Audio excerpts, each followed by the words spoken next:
अभी यहाँ जो गिरिराज जी खुले ना, तो हमको एक हमारे पड़ोसी ने बताई ये रहस्य, तो गिरिराज जी की परिक्रमा करने पूनम को जतिपुरा जाते थे, उनको ये रहस्य सुनाई पड़े, गिरिराज जी यहीं पधार गए। तो उन्होंने कहा अब तो आनंद हो गया, अब गिरिराज जी की परिक्रमा क्यों करने जाए, यहीं परिक्रमा करें। मुखिया जी से पूछे कि भाई गिरिराज जी पधारे तो इतो सोना दे के पधारे, उन्होंने कहा कुछ नहीं, भाटा यहाँ के हैं, वहां से रज ला के भुरक दिए इन पर। भगवान में पॉल्यूशन अपन दूध में पॉल्यूशन सुने, दवाई में पॉल्यूशन सुने, घी में पॉल्यूशन सुने, भगवान में ये पॉल्यूशन के भाटा सब बंबई के और माटी गिरिराज जी की भुरक दी। अब बोलो गिरिराज जी हो गए, अब धंधा चालू हो गया, करो परिक्रमा, चढ़ाओ दूध, लाओ पैसा। ये या प्रक्रिया में गिरिराज जी भी बेचारे पॉल्यूटेड हो जा रहे हैं। तो समर्पण को सच्चो अर्थ अपने को समझने के लिए ये बात खास ध्यान देनी चाहिए। और यही चिंता समर्पण अपन करें हैं तो अपने को होगी कि अब समर्पित और असमर्पित को निर्वाह कैसे निभानो। समर्पण अपन ने कियो तो निवेदन कियो तो समर्पण भयो के नहीं, समर्पण भयो तो विनियोग भयो के नहीं भयो, विनियोग कर पा नहीं हो रहे है तो अपने को समर्पण कियो होएगो, निवेदन कियो होएगो तो समर्पण भयो के नहीं भयो वाकी चिंता होगी, विनियोग भयो के नहीं भयो वाकी चिंता होगी करके सिद्धांत रहस्य के बाद जो चिंता पैदा हो रही हैं उन चिंता के निराकरण के लिए नवरत्न आयो है ग्रंथ। ये लौकिकी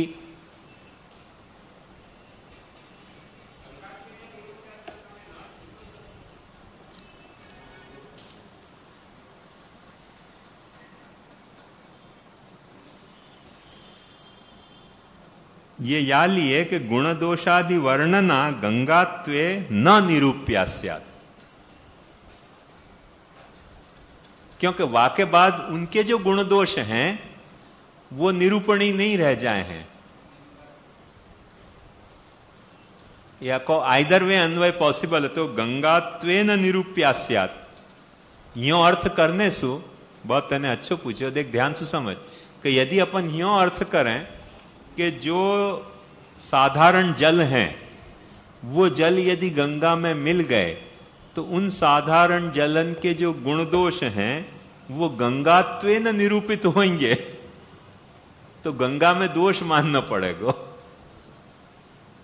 तो वाह तरीके को गंगा में पाछो दोष पैदा करने वालों तो समर्पण करने की जरूरत है नहीं ना। करके अपन ये ब्रेकअप लें कि गंगात्वम सर्व दोषाणाम गुण दोषादि, ये निरूप्या और गुण दोषादि वर्णना समान विभक्ति के, तो गुण दोषादि वर्णना गंगात्वे न निरूप्यास्यात्। फिर जो लौकिक वस जल हैं उनके गुण दोष की वर्णना गंगात्व होने पे निरूप्य नहीं रह जाए, उनको गंगात्व ही हो जाए है। और यूं अर्थ लें कि गंगात्वे न निरूप्यास्यात्, तो जो लौकिक जलन के गुण दोष हैं वो गंगा के गुण दोष तरीके, भाई गंगा के गुण तरीके तो ठीक बात है, पर दोष तरीके पाछो उनको करना, तो ये सब सिद्धांत रहस्य को जो सेंट्रल मैसेज है वो फिर पाछो हिट हो जाएगा। क्योंकि सेंट्रल मैसेज क्या है कि सदोष को निर्दोष के सेवा कैसे करे, तो सदोष निर्दोष की सेवा कैसे करे, वहां में समर्पण आ रहे है, वहां में गंगा और लौकिक जल की बात आ रही है, तो वो गुण दोषादि वर्णना फिर नहीं रह जाए है। एक सब जने यह बात को लिख लो कि गुण दोष दृशिर दोष गुणस्तु भय वर्जित, गुण दोष दृशिर दोष गुणस्तु भय वर्जित। जब गुण और दोष की तुम विवेचना कर रहे हो तो ये एक दोष की ही एक वैरायटी है। ये ब्रह्म ज्ञान के स्तर पे कही गई बातें हो, अपने लौकिक स्तर की बात नहीं है। या फिर पाछो ऐसे मत ले लीजिए उटपटांग अर्थ में कि जा वक्त ब्रह्म ज्ञान होवे जाकू, तो ब्रह्म ज्ञान होने के बाद कोई भी वस्तु में गुण और दोष के दर्शन होना एक दोष है। और गुण क्या है कि न गुण दिखाई दे न दोष दिखाई दे, सिर्फ ब्रह्म दिखाई दे। माने वस्तु के जो गुण हैं, एक बात ध्यान समझो, यही लिए अपने यहां पुष्टि मार्ग में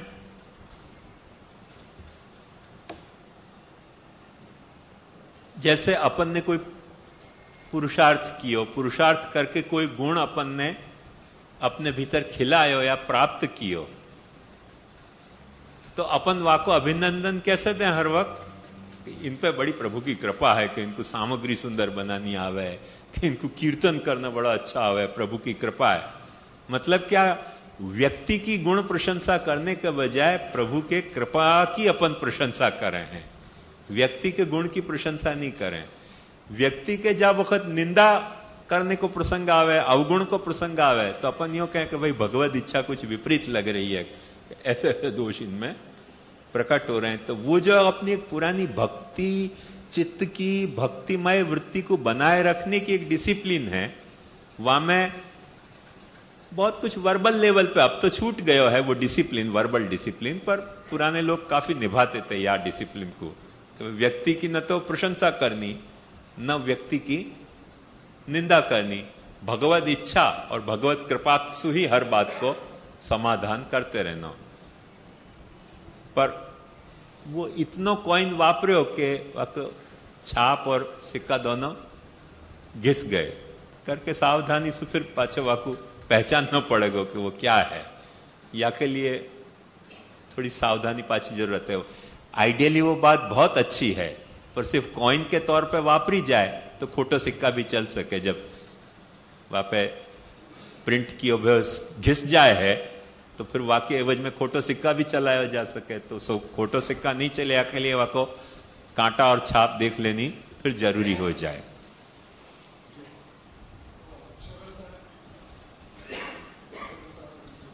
अक्षरशः मैंने जो प्रभु ने कहे हो वो सब की सब, मैं न तो कुछ बढ़ा रहे हूं न कुछ घटा रहे हूं। हाँ, જે રીતે લેવો હોય એમાં નથી ઉમેરો કરી રહ્યો છું કે નથી ઘટાડો કરી રહ્યો છું? गुणदोष दृशिर दोष गुणस्तु भय वर्जित। गुण और दोष कोई के ऑडिट करने ब्रह्म ज्ञान होने के बाद एक दोष है, और ब्रह्म ज्ञान होने के बाद गुणस्तु उभय वर्जित, माने न कोई के गुण दिखलाई देने न कोई के दोष दिखलाई देने। जहां गुण है वहां भी ब्रह्म दिखलाई देनो, और जहां दोष है वहां भी ब्रह्म दिखलाई देनो। माने शुनि चैव स्वपाके च पंडिता समदर्शिना, वो जो गीता का सिद्धांत है वो गुणस्तु भय वर्जित। गुण दोष दिखलाई नहीं देने, ब्रह्म ही दिखे, क्योंकि गुण भी दिखलाई दे रहे हैं तो तुम्हारे की ब्रह्म दृष्टि में थोड़ा डिस्टर्बेंस, पॉजिटिव डिस्टर्बेंस क्रिएट हो रहा है। और जब कोई वस्तु के गुण नहीं दिखलाई दे रहे हैं और ब्रह्म ही दिखलाई दे रहे हो है, तो फिर तुम्हारे ब्रह्म की अनुभूति में कोई डिस्टर्बेंस नहीं है। ये बात है। आत्मनिवेदन स्वरूपस्य चिंतनेन लौकिक्या अलौकिक्या वा सेवोपयोगी वस्तु विषयिण्या तद अनुपयोगी वस्तु विषयिण्या वा क्रियमाणाया चिंता सर्वविध चिंताया अकर्तव्यत्वस्य उपदेश। आत्मनिवेदन स्वरूप को चिंतन करने सु, आत्मनिवेदन को स्वरूप क्या है?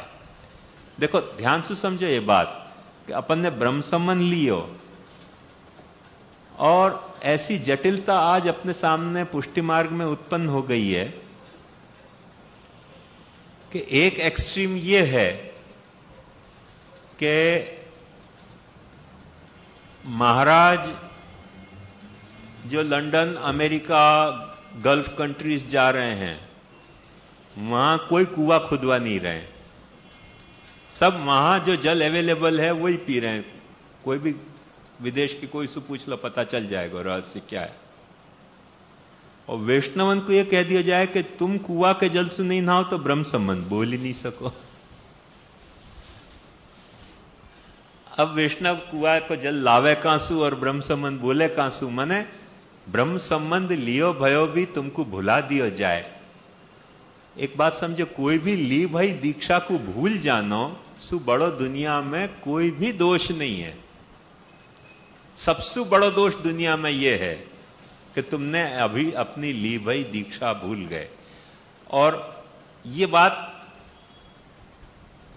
अपने 100 नहीं 50 परिचित वैष्णवंशु सर्वे करके देख लो कि 50 ब्रह्म संबंधी को पूछ के देखो कि ब्रह्म संबंध मंत्र आवे है।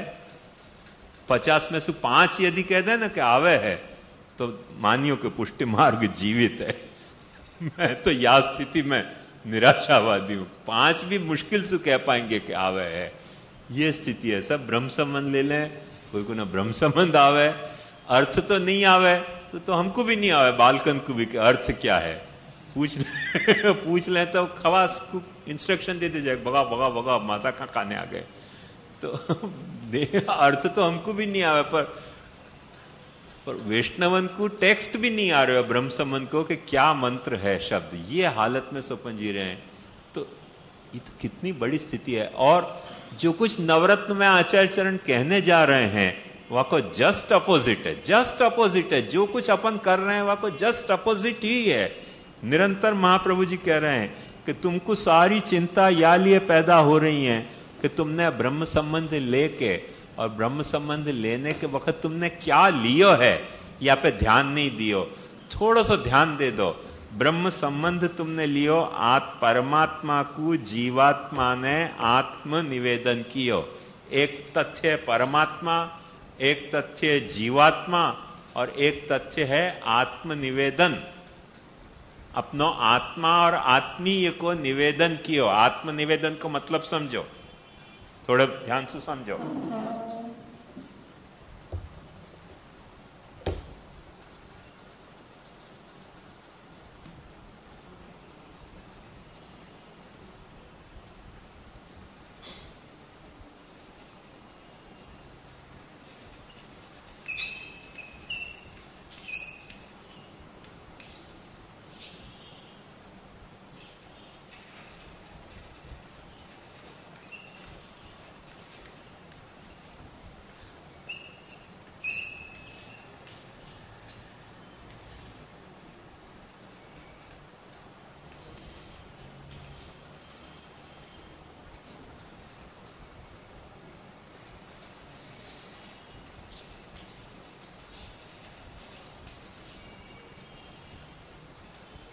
देखो, एक ये रहस्य, एक ये रहस्य और एक ये रहस्य। जीवात्मा, पुष्टि, आत्मनिवेदन,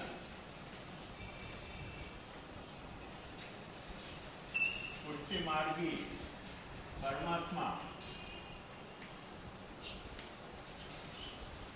प्रभु।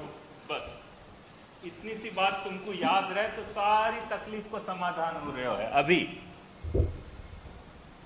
जो कुछ अपन भूल गए हैं वो इन 3 में से कोई एक पहलू को भूल जाए करके सारी समस्याएं खड़ी हो जाएं।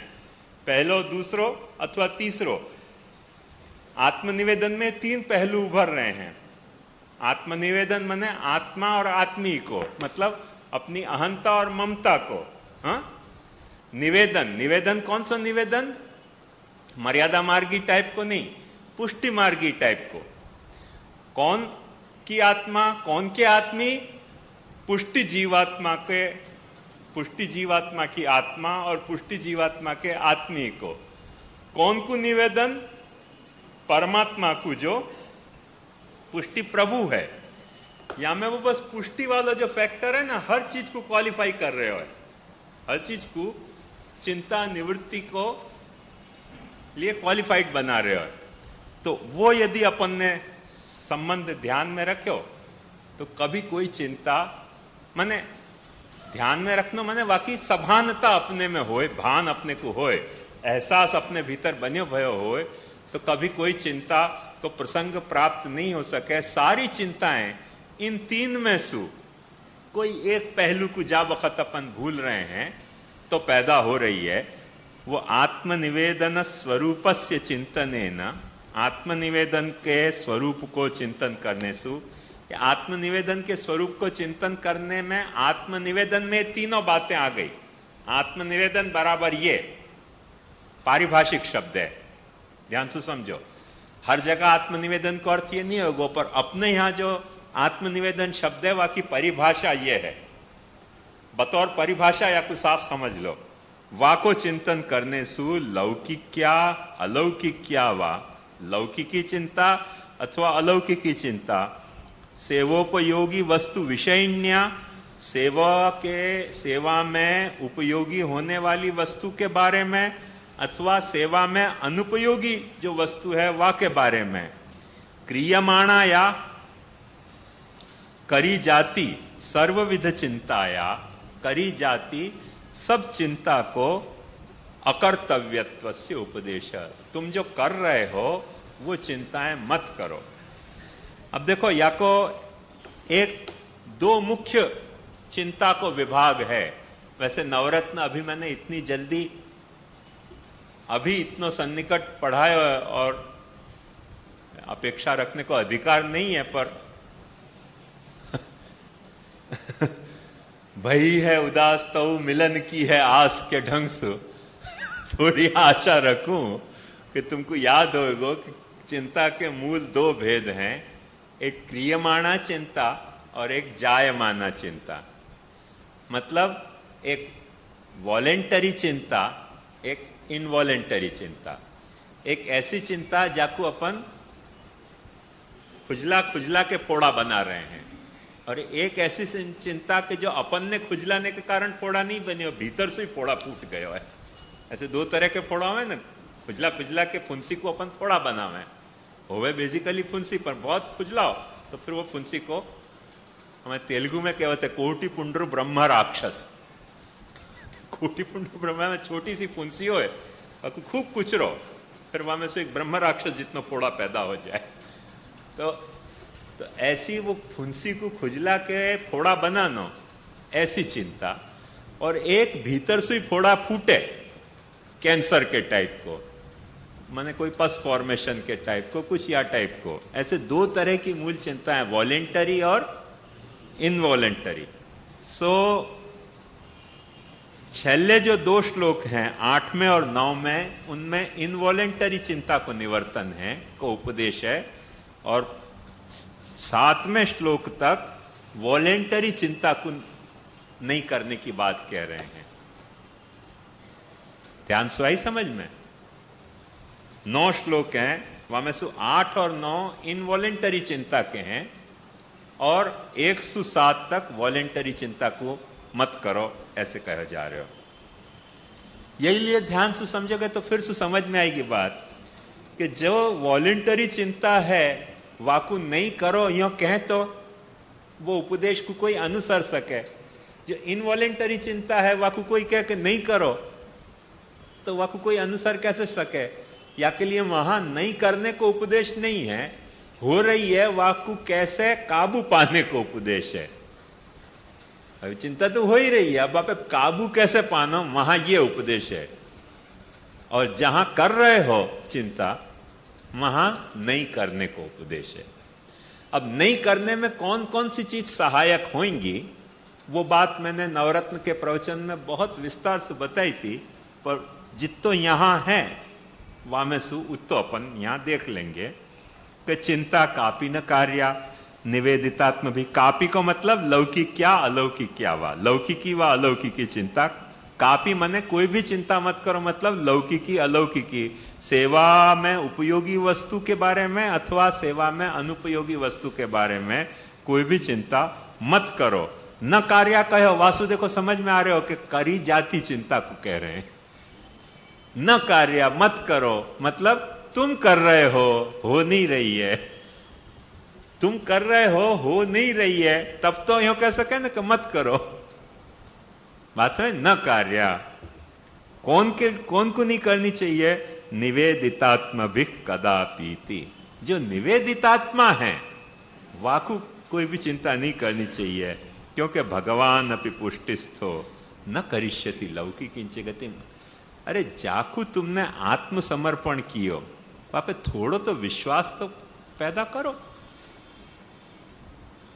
ये एग्जैक्ट ये जो मॉडर्न मैरिज की सिचुएशन है कि लड़की अपन ब्याह दें, पर अपने को कॉन्फिडेंस नहीं आवे कि लड़की को कोई हत्या तो नहीं कर देगो, लड़की को कोई जला तो नहीं देगो, लड़की पे कहीं घासलेट तो नहीं छाड़ देगो। भाई इतना अविश्वास है तो ब्याह नहीं करना चाहिए। ब्याह दिया है तो फिर थोड़ा तो